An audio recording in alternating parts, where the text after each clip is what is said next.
Walang maayos na pagkukunan ng tubig, walang kuryente at hirap sa kabuhayan.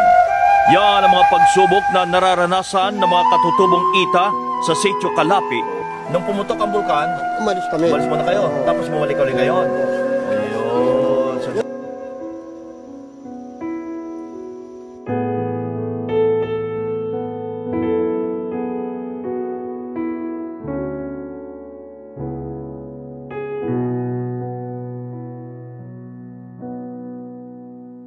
Project nga yung bigyan ng water pump para na magamit yung tubig para sa 150 families pala kayo dito, no?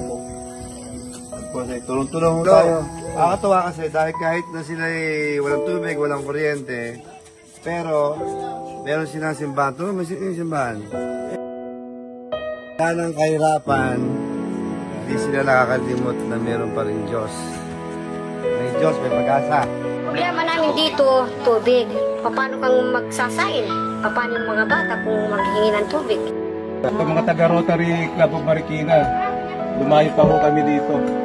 Patira pa kayo pag wala akong tubig talaga, no? Sa hirap. Mahirap din. Ito kalayo yung iniigipan nyo rito, Nay. Kailangan daw. Sinelas, pagkain. Okay, sige. Mga walang sinelas mga bata, oh.